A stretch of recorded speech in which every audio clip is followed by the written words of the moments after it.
Between 1787 and 1800, the outlines of a future American military policy really emerged. And these outlines did not change significantly until the turn of the 20th century. And in basic form, they remain the same today. The main events are the Constitution, which made provisions for an army and a navy, followed by two administrations. We'll see them down the line, the ones of George Washington and of John Adams, in which these provisions were converted into practice. Even the Thomas Jefferson, who was of a very different political persuasion than John Adams, would retain the basic elements of what became known as a Federalist military policy. Now, the Constitution itself was designed, of course, to correct the defects of the Articles of Confederation. And the convention submitted the Constitution for ratification in September 1787 after the conclusion of its deliberations. It went into effect the following year after 9 states had ratified it. This is not the right place to go through all the ins and outs of the American Constitution.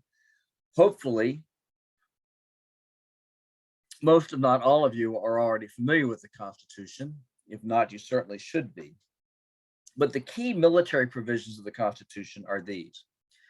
Article 1, Section 8, which has to do with Congress's responsibility for military affairs. And then Article 2, Section 2, which has to do with the president of the United States responsibility for military affairs. And then the Second Amendment, which has to do in this context primarily with the militia, although in recent years it has come to have less to do with the militia than with private gun ownership. And if you look at the Constitution as a whole, you will find that it divides power between the executive branch and the legislative branch. And then, of course, there's a third branch involved, the Supreme Court. So it divides power that way, and it also divides power between the federal government and the state government.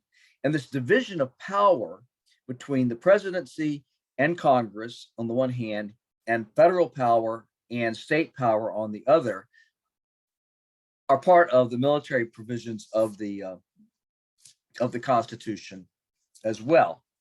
Now,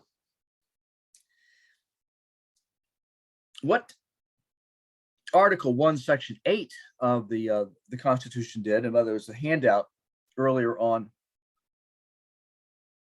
in the module to help you with this, Congress has the power to declare war. And importantly, Congress has the power to appropriate money to the armed forces.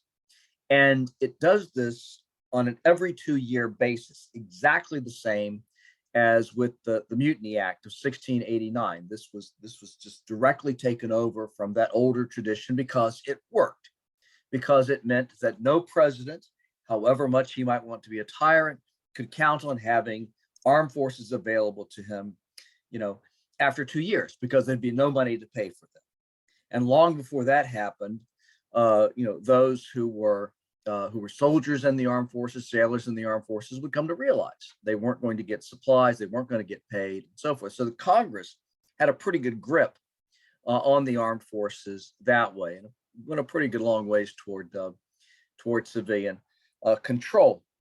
The president, the chief thing going for him was that he was the commander-in-chief of all the armed forces. And that was a tremendous amount of power to hold in wartime. Another thing that you'll see when you look at presidential powers is that it had a tremendous amount of power over foreign relations. And at the time that the Constitution came into being, foreign relations was not all that important relative to other things. But as time went on, as time went on, and the United States became a more powerful player on the world stage, the chief executive's grip on foreign policy, his control over foreign policy, would become massive. And it would, together with his powers as commander in chief, would really give him a tremendous amount of authority in the area of national security in general. Now, as to this Second Amendment, this requires a little bit of a closer look.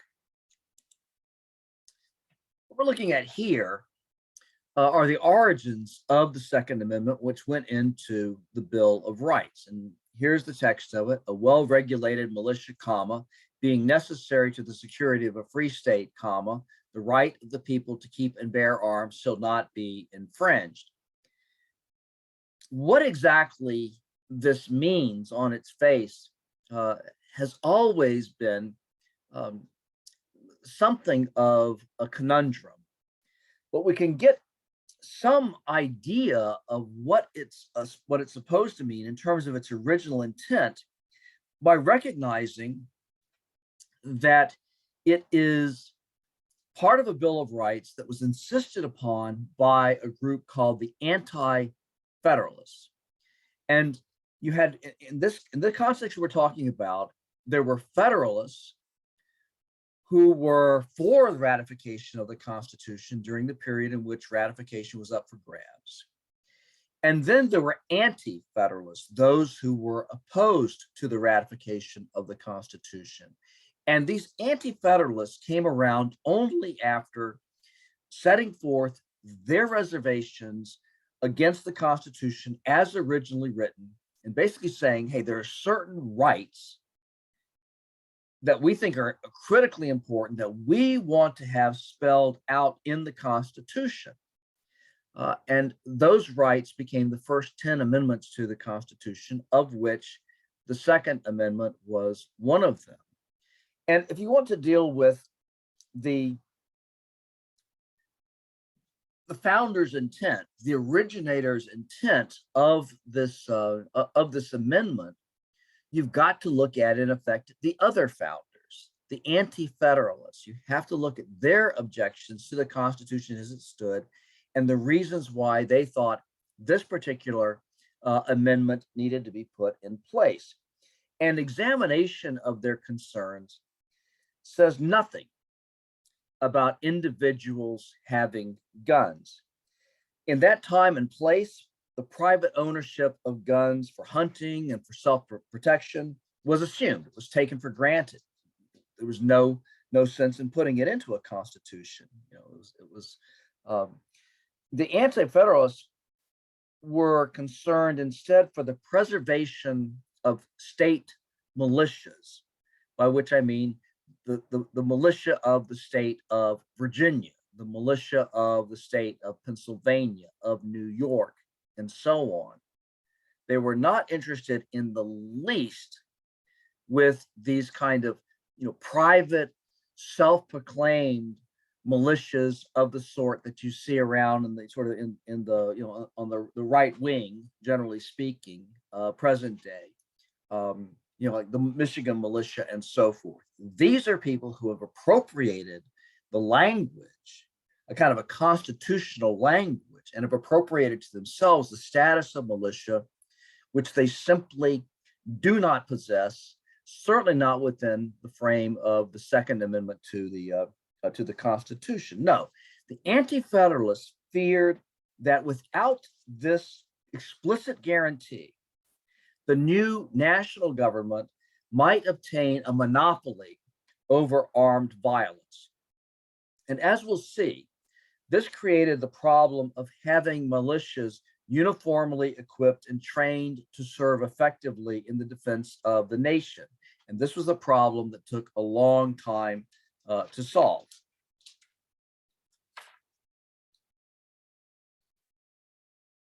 Now, nevertheless, for over 200 years, a strong tradition of civilian control over the military has prevailed.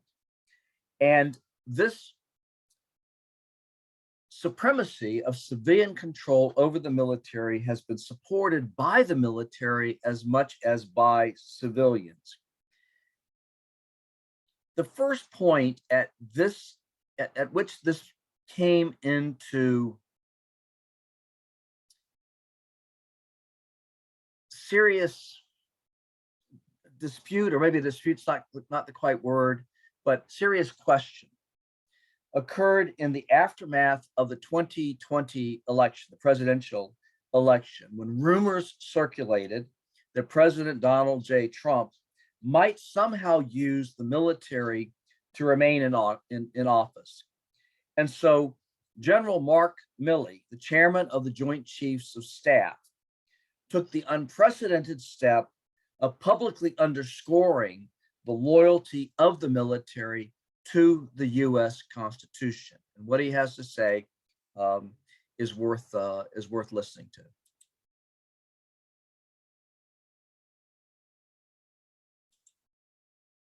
But we can come here. We can see the relics and hear the stories through the eyes and the voices of the individual soldiers who endured so much for the cause of freedom and their unrelenting devotion to the Constitution of the United States, the moral North Star for all of us in uniform. It is that document that gives purpose to our service. It is that document that gives purpose to this museum. And we in uniform are willing to die to pass it on to the next generation. In it are the ideas and the values that make up this experiment called the United States of America. And the motto of the United States Army for over 200 years, since 14 June 1775, the motto has been, "This we will defend." And the "this" refers to the Constitution and to protect the liberty of the American people. You see, we are unique among armies. We are unique among militaries. We do not take an oath to a king or a queen, a tyrant or a dictator. We do not take an oath to an individual. No, we do not take an oath to a country, a tribe, or a religion. We take an oath to the Constitution. And every soldier that is represented in this museum, every sailor, airman, Marine, Coast Guardsman, each of us will protect and defend that document regardless of personal price.